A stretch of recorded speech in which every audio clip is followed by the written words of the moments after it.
코로나19로 참 많이 힘든 시기를 보내고 있습니다.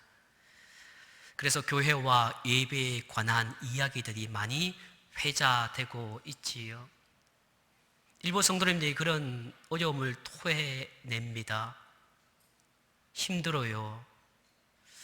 예수 안 믿는 가정에서 믿음 생활 억지로 하고 있고, 예수 안 믿는 이 동네에서 예수 믿는 그런 가게를 열고 장사하는데, 이 코로나19로 인해서 일부 교회와 일부 성도들 때문에 제가 믿음 생활하기가 참 힘들어요 라고 하는 분들의 소리를 듣게 됩니다. 일부 교회의 주장과 그리고 세상 사람들의 생각이 대립되고 있는 양상입니다. 그래서 다수의 성도님들이, 다수의 교회 사람들이 신앙생활 하기가 무척 힘이 든 그런 나날들을 보내고 있습니다. 결국 이것은 나만의 하나님인가 아니면 세상의 하나님인가에 대한 질문을 던지게 되는 것입니다. 우리 교회만의 하나님, 우리만의 하나님으로 생각되면 힘들고 어려운 삶을 살아가는 사람들을 우리가 무시하는 경향이 있을 것이고, 그러한 시국 상황인데 정말 하나님은 세상의 하나님이 아닌가에 대한 질문을 던져봅니다. 성도 여러분, 여러분은 어떻게 생각하십니까? 나만의 하나님이십니까? 아니면 세상의 하나님으로 하나님께서 존재하고 계십니까? 자기밖에 모르는 사람을 우리는 그 사람을 어린아이 같다라고 합니다. 자기밖에 모르는 사람을 어린아이같이 철부지 같다라고 이야기하지요. 성숙하지 못하다는 증거입니다. 왜냐하면 어린아이들의 특징은 자기만 안다는 것이지요. 오직 관심이 나에게 있습니다. 저도 결혼한 지 한 20년이 지났지만 아직까지 때로는 철부지 같을 때가 있다고 하지요. 그래서 당신은 자기밖에 몰라라고 할 때 그 사람을 철부지 같은 남편, 철부지 같은 아내, 어린 애 같은 자녀들이라고 이야기할 때가 있습니다. 영적으로도 마찬가지입니다. 어린 신자는 자기만 생각합니다. 내가 하고 싶은 대로 하고 내가 말하고 싶은 대로 말합니다. 막히는 것도 없습니다. 걸러지는 것도 없습니다. 그저 하고 싶은 대로 말합니다. 하고 싶은 대로 행동하게 되지요. 그런 사람을 어린 신자라고 합니다. 어린 신자의 기도는 자신의 문제로만 가득 차 있습니다. 항상 나만 복 달라고 하지요. 항상 우리 가정만 은혜 달라고 이야기합니다. 하나님을 향하여서도 자기에게 복을 달라는 그러한 기복주의 신앙을 계속해서 지향하며 삽니다. 아무리 신앙의 연륜이 오래될지라도 자기밖에 모르는 사람은 어린 아이 신앙입니다. 내가 직분이 있고 내가 믿음의 연륜이 많이 있다 하더라도 자기만 사랑해달라고, 자기만 관심 가져달라고 하면 그 사람은 어린아이 같은 신앙이지요. 성경은 그것을 계속해서 이야기해주고 있습니다. 신약에 특별히 넘어오면 주님께서 그것을 강조하고 바울도 그 바울 서신의 곳곳에서 그것을 언급하고 있습니다. 자기만 좋아하고 어린아이 같은 신앙은 단단한 음식을 먹지 못합니다. 젖먹이 신앙이라고 이야기하는 것이지요. 그런 사람들을 우리가 많이 보게 됩니다. 코로나19의 시대에 바로 그러한 자기만의 교회, 자기만의 신앙을 너무 고집하다 보니까 갈등을 우리가 빚게 되는 것처럼 말이지요. 그러나 어린아이 신앙이라도 하나님을 만나게 되고 하나님과 신앙의 연륜을 갖게 되고 하나님과 깊은 신앙 체험을 하게 되면 그 어린 아이 신앙이 점점점 성숙한 신앙으로 변해갑니다. 그것을 성화라고 하는 것이지요. 그것을 성숙한 신앙인이라고 이야기하는 겁니다. 하나님 마음을 여러분 알기가 무척 힘이 든다고 하지요. 도대체 하나님의 뜻이 어디 있을까?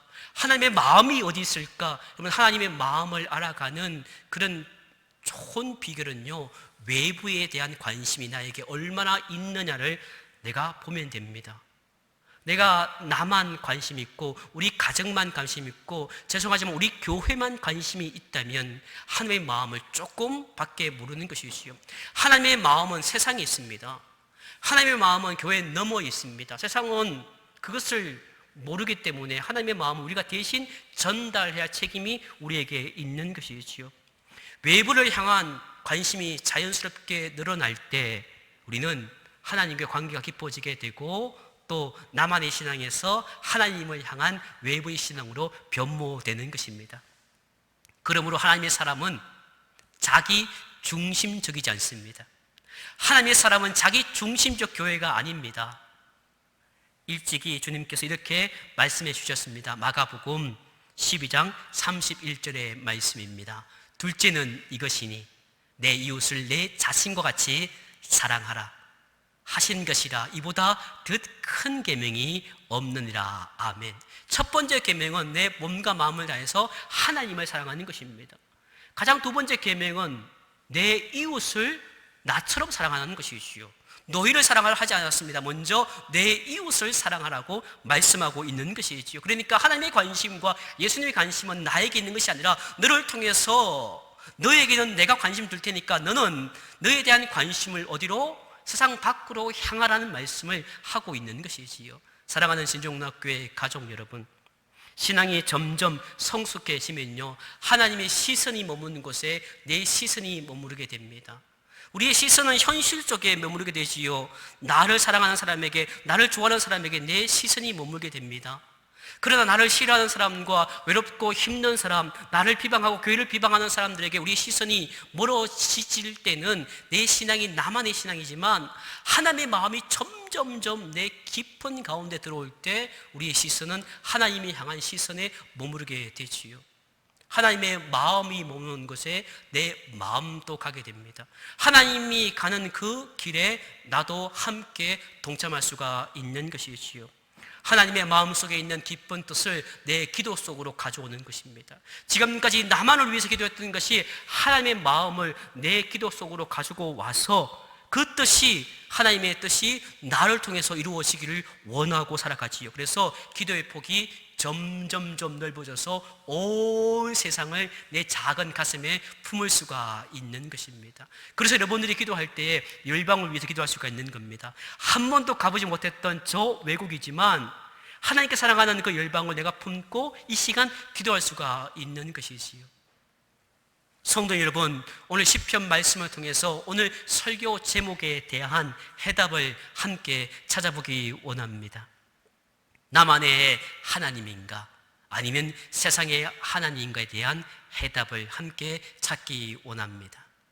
본 시편은 저자가 미상입니다.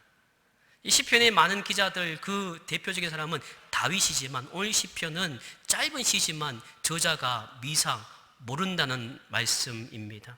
근데 오늘 본문의 그 기도의 내용을 보면요 아주 짧은 7절 말씀에 하나님의 마음이, 하나님의 생각이, 하나님의 그 뜻이 그 시내 속에 그대로 녹아져 있는 것을 보게 되지요. 여러분, 이스라엘 백성들은 선민 사상이 있습니다. 이 선민 사상이 정말 좋은 것이지요. 하나님께서 당신들을 선택하셨고 우리가 하나님의 나라라는 것이 선민 사상인데, 그러나 그 선민 사상을 한마디로 요약하면 나쁜 점이 있습니다. 그것은 우리만의 생각입니다. 우리만이라는 사상이지요. 그래서 이 편협된 선민 사상을 통해서 우리만 선택받고 우리만 구원받는다는 것입니다. 그래서 저 이방 나라들은 구원의 대상이 되지 않는 것이지요.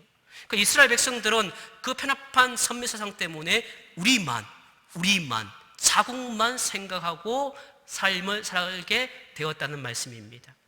그런데 본문은 보시면요 그 우리만을 훌쩍 뛰어넘습니다.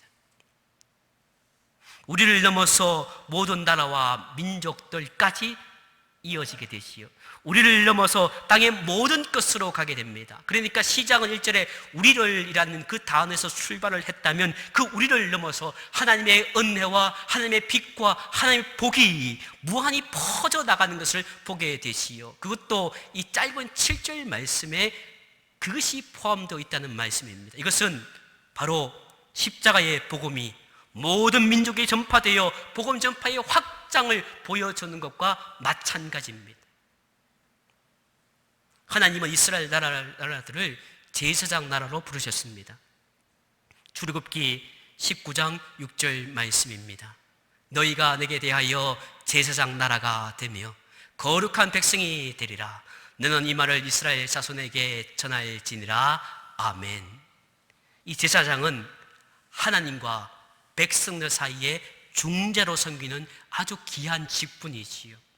이 백성들의 어떤 관계를 하나님과 직접 가지고 올 수 없으니까 그 백성들과 하나님의 관계를 중재하는 아주 좋은 그리고 귀한 직분이 제사장입니다. 이 말씀은 너희들을 제사나라로 불렀다는 것은 무엇입니까? 하나님과 이방 나라들을 너희가 중재하라는 뜻이 담겨져 있습니다. 그래서 이스라엘 백성들은 이방 나라들을 하나님께 인도하는 것입니다. 그 추고 마땅할 그 사람들을 하나님의 나라로 인도해서 그들을 구원의 나라로 그들을 초대하는 것이 이스라엘 민족의 임무였습니다. 그런데 어떻게 되었습니까? 그런 역할을 그들은 감당하지 못했습니다. 여러분, 그러나 주님께서 그것을 우리에게 다시 한번 확인시켜 주는 똑똑한 장면이 있습니다. 그것은 하나님께서 이스라엘 조상인 선민의 조상인 아브라함을 부르신 목적이 그를 통하여 만민이 복을 받게 하기 위한 것이었다는 사실로 확인될 수가 있는 것이지요. 창세기 12장 2절과 3절 말씀입니다. 내가 너로 큰 민족을 이루고 내게 복을 주어 내 이름을 창대하게 하리니 너는 복이 될지라. 너를 축복하는 자에게는 내가 복을 내리고 너를 저주하는 자에게는 내가 저주하리니 땅의 모든 족속이 너로 말미암아 복을 얻을 것이라 하신지라. 아멘. 하나님께서 이스라엘과 아브라함을 선택하신 목적이 바로 여기 있다는 것이지요. 내가 너를 선택하고 내가 아브라함을 선택하고 내가 이스라엘을 선택하고 그리고 이스라엘과 아브라함에게 복을 주신 목적은 바로 그들로 말미암아 만민이 구원받게 하고 만민이 복을 받게 하기 위함이다라고 말씀하고 있습니다. 그들은 하나님 앞에 선 제사장들로서 자기들을 위하여 살지 않고 오히려 이방 나라들을 위해서 살아야만 했습니다. 그러나 그들은 그렇지 못했습니다. 이스라엘 사람들은 구원과 하나님의 은총은 오직 자기들만의 것이라고 자기들만의 소유물이라고 생각을 했습니다. 그럴 때 민족주의에 빠져서 이방 나라들을 멸시하고 천대합니다. 그러한 경향은 후대에 갈수록 점점점 심해졌습니다. 포로 시대 이후, 그러니까 그들이 바벨론 포로에 돌아오고 가나안 땅에 돌아오면서 그 모든 삶 가운데 이제 포로 생활을 끝내고 자유 국가가 되었을 때, 이제 그들이 정착하고 이제 하나님을 바르게 섬길 수 있는 그때가 되었을 때 오히려 그들은 이런 말을 합니다. 이방 사람들은 지옥의 땔감으로 사용될 사람들이다 라는 것이지요. 그만큼 이방 사람들을 무시하고 그들에게 복음을 전파하지 않고 하나님을 전하지 아니했습니다. 이스라엘은 하나님의 뜻에 실패했습니다. 오늘 본문 속의 기도 열망처럼 이 마음이 이스라엘 민족의 보편적 생각이었다면 아마도 이스라엘 운명이 달라졌을 것입니다. 지금 또 그들은 제사장 나라로 살아갈 수도 있었다는 것이지요. 그러나 니느웨를 향한 하나님의 마음에 실패했던 요나 선지자처럼 이스라엘은 자기 속에 갇혀서 하나님의 뜻에 실패하고 맙니다. 요한복음 3장 17절 말씀입니다. 하나님이 그 아들을 세상에 보내신 것은 세상을 심판하려 하심이 아니요 그로 말미암아 세상의 구원을 받게 하려 하심이라. 아멘. 하나님이 아들을 보내신 이유는 세상을 심판하는 것이 아니라 세상을 구원하기 위함입니다. 우리만 구원받고 우리 교회만 잘되고 우리 성도만 구원받는 것이 아니라 저 치고 있는 세상을 품으라는 것이 하나님께서 독신자 예수를 이 땅에 보내신 당신의 뜻입니다. 그런데 세상 사람들은 그것을 모르지만 우리 또한 믿는 사람 가운데서 그 뜻을 모르며 살아갈 때가 참 많습니다. 이스라엘 민족은 특별히 더했습니다. 세상을 심판하지 않고 세상을 구원하려 하셨던 하나님의 뜻을 그들은 왜곡을 합니다. 그 결과 예수님을 거절합니다. 그 결과 예수님을 십자가에서 죽게 만들었던 것이지요. 하나님의 뜻을 왜곡하니 결과가 비참하게 나타나는 것입니다. 우리가 오늘 예수를 믿음으로써 말미암아 이 시국의 코로나19의 시대에 하나님의 뜻을 왜곡하다 보면 세상과 오히려 대립하게 되는 것입니다. 주님의 복음을 전하는 것을 방해할 수도 있다는 것이지. 우리나라는 지금도 샤머니즘이 우리 가운데 너무나 많이 있습니다. 기독교가 들어온 지가 500년이 넘었습니까? 아닙니다. 고작해야 200~300년도 되지 않는 그런 짧은 시기로 우리가 기독교가 들어왔습니다. 그러나 이 대한민국 역사는 수천 년의 역사를 가지고 있는데 그 수천 역사 가운데 밑바탕에는 샤머니즘이 깔려 있는 것이지요. 2017년 통계를 보았습니다. 2017년 통계에 따르면 대표적인 역술인 단체 하나와 무술인 단체 하나를 선택해 봤습니다. 그럼 무속인이지요. 무속인 단체와 이 역술인 단체를 한번 조사해 보았더니 2006년, 그러니까 한 11년 전과 비교해서 2배가량이 올랐다는 것입니다. 2배라고 하니까 놀라지 않았지만 그 2006년도 상황을 비교해 보면 엄청난 상황인데 두 단체만 등록된 회원 수가 2017년도에 각각 30만 명입니다. 여러분 놀라지 않으시지요? 근데 여러분 그 등록된 단체, 그러니까 우리가 온라인이나 우리가 오프라인이나 등록된 숫자가 30만 명인데 비회원까지 합치면 각각의 두 단체에 등록된 숫자가 50만 명, 그러니까 100만 명이 훌쩍 넘게 샤머니즘에 종사하고 있다는 것이죠. 그만큼 우리 이 민족 가운데는 샤머니즘이 너무나 많이 깔려 있습니다. 그런데 그것이 교회 안에도 있습니다. 우리가 예수를 믿기 전에 이미 우리 선조들이 그것을 가지고 왔기 때문에 교회 안에도 그것이 팽배해져 있는 것이지요. 샤머니즘의 가장 특징 중에 하나는 이웃을 생각하지 않는 것입니다. 여러분 무당이나 또 역술인이 정말 볼 때나 구슬을 할 때 이웃을 위해서 구슬을 하는 경우 보았습니까? 다른 사람을 위해서 굿하고 다른 사람을 위해서 아닙니다. 엄마가 아들을 위해서, 아들이 엄마를 위해서, 아빠를 위해서, 자기들을 위해서 그렇게 하는 것이지 이웃을 생각하지 않습니다. 샤머니즘의 특징은 이웃이 없습니다.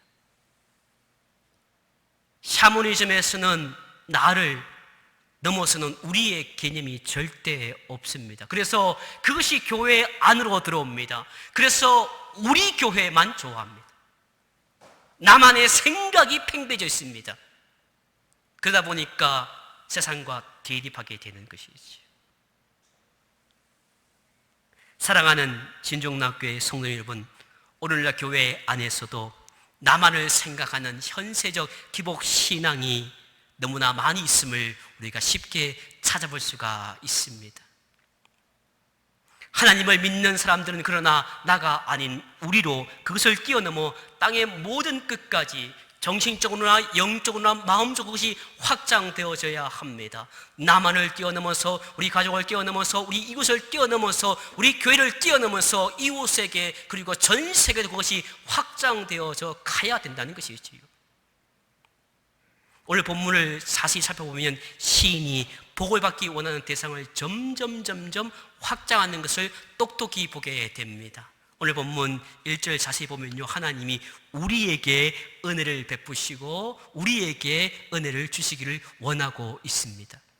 조금 보면 이렇게까지 편협한 생각이다 하고 생각되어지는데 그것이 2절로 넘어가면 땅 위로 확장이 됩니다. 그리고 더 나아가서는 모든 나라로 확장이 되어지죠. 그러니까 우리에서 출발했던 그 생각이 복에 받는 대상이 바로 땅 위로 모든 나라로 확장되어집니다. 심지어 3절 보시면 앞부분에는 민족들이라는 단어가 등장하는데 그 3절 마지막 때는 모든 민족으로 확장이 되어집니다. 그러니까 나로 출발해서 온 세상으로 나아가고 우리 민족 대한민국 출발해서 이제 전 세계로 확장되는 것과 마찬가지지요. 그리고 7절 말씀 보시면 앞부분에 쓰는 우리라는 단어가 다시 한번 있지만 그러나 뒷부분에는 땅의 모든 것으로 이제 끝을 맺고 있습니다. 그만큼 시인은 우리 하나님의 마음이 그대로 녹아져 있다는 것이지요. 나로부터 출발했던 그 신앙의 세계가 점점 이웃을 넘어서 전 세계로, 전 열방으로 나아가고 있음을 똑똑히 보여주고 있습니다. 세상을 살다 보면요, 많은 분쟁과 갈등을 느끼게 됩니다. 작게는요, 부부 사이에 분쟁과 갈등이 있습니다. 없는 것 같아요? 있어요. 이웃에게도 있습니다. 그리고 교회 안에도 분쟁과 갈등이 있습니다. 나라도 마찬가지입니다. 세상을 살다 보면 많은 갈등과 분쟁을 직간접적으로 경험하게 되지요. 갈등과 분쟁의 많은 이유 중에 하나가 무엇이가? 그것은 관심이, 그리고 복을 빌고 바라는 대상이 좁기 때문입니다. 부부가 싸우고 합니다. 그거는 나에게 집중되다 보니까 너라는 남편과 아내를 이해하지 못합니다. 이것도 마찬가지입니다. 내 주차 구역이라는 것 때문에 다른 데서 주차하면 난리가 나지요. 교회도 마찬가지입니다. 고린도 교회도 마찬가지지요. 나는 아볼로파고 나는 누구에게 안수받았으니까 나는 나에게 안수 준 사람만 내 사람이다라고 이야기하는 것이지요. 나만의 생각에 갇혀 있습니다. 그러다 보니까 분쟁과 갈등이 생깁니다. 우리나라만의 생각으로 국가 간의 전쟁이 발발합니다. 우리 부족이라는 생각으로 부족 간의 싸움이 일어납니다. 우리 지역만의 생각으로 지역 간의 지역 감정이 생기게 되지요. 그러나 관심과 복을 빌고 바라는 대상을 확장해보면 분쟁과 갈등이 없고 그곳에는 평화가 있습니다. 우리가 정말 우리 민족만 아니라 하나님께서 전 세계를 사랑한다면 그 민족 간의 전쟁은 사라지게 될 것입니다. 부족 간의 어떤 문제가 아니라 그것이 전체로 하나님의 사랑에 있다면 부족 간의 그런 감정이 없게 되고 지역도 마찬가지지요. 이 대한민국에 8도가 있다 하지만 우리 지역만이 아니라 하나님 이 8도 대한민국을 하나님 지켜달라고 하면 이 대한민국의 분쟁과 갈등은 사라지게 됩니다. 교회도 마찬가지입니다. 세상은 점점 나를 강조합니다. 세상은 점점 우리라는 것을 너무나 강조하시오. 그것이 전 세계 우리가 아니라 나를 사랑하는 그 좁은 우리를 말하는 것이지요. 책을 보십시오. 드라마 보십시오. 음식을 보십시오. 나만을 위한 음식, 나만을 위한 집, 나만을 위한 뭔가 여행, 나만을 위한 뭔가 재테크, 모든 것은 나를 강조합니다. 그러나 그리스도인들은 세상 속에서 있지만 결코 세상 풍조에 휩쓸리지 아니하고 세상의 문화를 거슬러 올라가는 사람이지요. 세상의 사람들은 나를 강조하지 우리는 세상의 그 문화를 뒤로하고 하나님의 마음을 알아가야 하는 것입니다. 우리가 예수를 믿는 이유가 무엇입니까? 연어가 그 물길을 거슬러 올라가 그 자기가 태어났던 곳으로 올라가는 것처럼 우리가 이 땅에 살아가지만 마지막 때에 저 하늘나라로 가기 위해서는 그 땅의 흐름을 따라가다 보면 천국에 못 가고 그것은 오히려 지옥의 문턱에 가는 것입니다. 그러나 이 땅에 살아가면서 세상의 문화를 거스르고 오히려 하늘의 나라로 가기 위해서는 바로 문화를 거슬러 올라가야 우리가 왔던 고향 저 천국으로 갈 수가 있는 것이지요. 일찍이 리차드 리버라는 사람이 그리스도와 문화라는 책을 오래전에 지었습니다. 참 고전이지요. 리차드 리버의 그리스도 문화라는 책을 저도 대학교 때 처음 접했는데 거기에 나와 있는 5가지 경향이 있는데 그것은 바로 그리스도와 문화를 붙잡는 5가지 유형을 말합니다. 첫 번째는 문화와 대립하는 그리스도입니다. 두 번째는 문화 속에 속한 그리스도이지요. 세 번째는 문화 위의 그리스도입니다. 네 번째는 문화와 역설적 관계에 있는 그리스도입니다. 다섯 번째는 문화를 변혁하는 그리스도입니다. 저와 여러분들은 장로교회에 속해 있습니다. 장로교는 칼빈주의를 따르지요. 그래서 우리가 칼빈주의를 따르는 장로교단은 5번째를 지향합니다. 문화를 변혁하는 그리스도이지요. 우리가 이 땅에 살아가면서 복음과 세상을 싸우는 것이 아닙니다. 그 복음을 통해서 세상을 변화시키라는 것이지요. 갈등하라는 것이 아닙니다. 세상은 나에게 집중하게 할지라도 우리는 관심의 씨앗을 이웃과 온 세상에 뿌려야 하는 것입니다. 서두에 말씀드렸던 것처럼 요즘 너무 힘들어요. 특별히 진주 땅은 10명 중에 1명도 예수를 안 믿습니다. 그러니까 세상의 모든 주변 사람들은 예수를 안 믿는 사람밖에 없습니다. 그래서 평소에도 예수 믿는다는 말을 하지 못했는데 요즘은 예수 믿는다는 말을 할 수가 없어요 라고 하는 이들이 있습니다. 아니에요. 그럴수록 여러분 당당해져야 됩니다. 사탄이 그것을 노리고 있는 거예요.